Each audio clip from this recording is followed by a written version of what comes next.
Abe ko, maganda yung kulay. Abe ko. Ang ganito pati ito. Ito ba?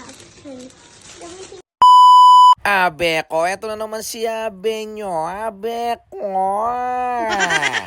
Dahil nga matagal na natin hindi nagagamit yung ating trademark na Abe ko ngayon. Abe ko, yan na nga yung mga pa-order natin damit. Abe ko, ipapashipping natin ngayon dito sa may JNT Magalang. Abe ko. Hindi nga lang pala damit yung mga yan. Abe ko, meron din silang hoodie. Abe ko, kaya naman ito naligo na ako. Abe ko, dahil nga susunduin ko pa si Abe nyo. Dahil oras na. Abe ko. Siyempre bago ako umalis sa bahay, Abe ko, kailangan natin sunduin si Abe nyo. Dahil walang magsusundo sa kanya. Abe ko, tapos iiwan na lang natin siya sa bahay. Abe ko. Pagdating ko nga pala sa eskwela, Abe ko, kanina pa siya naghihintay. Abe ko, kaya naman na yan, madali na kaming umuwi dahil mainit nga. Abe ko, nakalimutan ko pang magdala ng payong. Abe ko, buti na lang tisay at tisoy kami. Abe ko, hindi kami umiitim. Abe ko.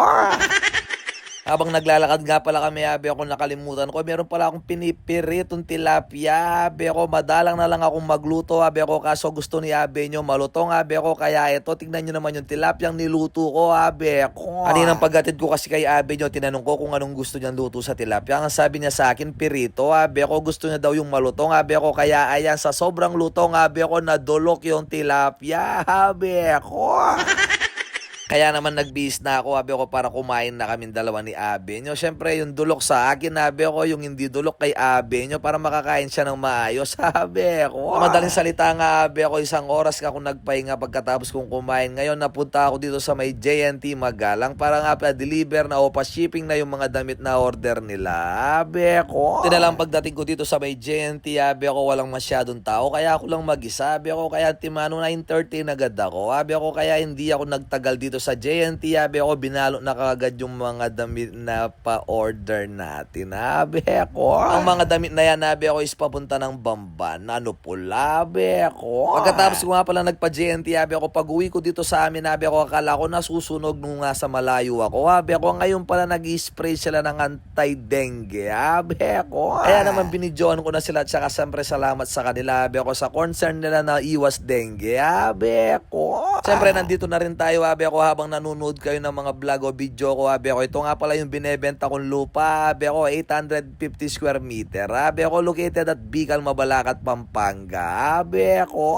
Kinabukasan nga nag-chat agad sa akin yung nag-order dito sa may Bamban, ano po, Abe ako. Yan na nga, pinakita na yung neon green ng labe ko, Abe ko. Dahil nga nagandahan yung anak niya, Abe ako, pati daw yung anak niya ngayon mag-order na rin siya, Abe ako. Kaso wala akong XS, Abe ako. Kaya naman sabi ko sa kanya, Abe ako, small na yung orderin niya dahil at least alalaki pa rin yung anak niya. Siyempre, masusuot niya pa rin yung mga damit na yon, Abe ako. Kung makita niya nga yung sticker, Abe ako, kagad gusto niya ipalagay sa bag niya. Abe ako, kaya ang ginawa ng mami niya, Abe ako, yan na nga inilagay sa bag ni Abe ako. Abe ako. Parehas pa mo sila ng gusto ni Abe nyo dahil kuromi din si Abe nyo. Abe ako. Kaya naman sa mga gustong mag-order ng damit dyan, Abe ako, na Abe House and Labe ako. And siyempre, ngayon malamig na, Abe ako, dahil December na, Abe ako, yung mga hoodie natin still available pa rin po, Abe ako. Huwag kayong mahiyang magtanong o mag-PM sa Bapsoy TV and Abe ako Motovlog. Abe ako, kung hindi nyo makita yung sa messenger, Abe ako, pindutin nyo lang yung tatlong tuldok sa Gedli. Makikita nyo yung messenger, Abe ako. Siyempre, maraming salamat sa patuloy na suporta sa atin, Abe ako, lalong-lalo na kay Pearl Cano, Abe ako, sa pag-order ng mga clothing natin. Kaya ingat po kayo palagi, Abe ako. God bless. Thank you. Bye.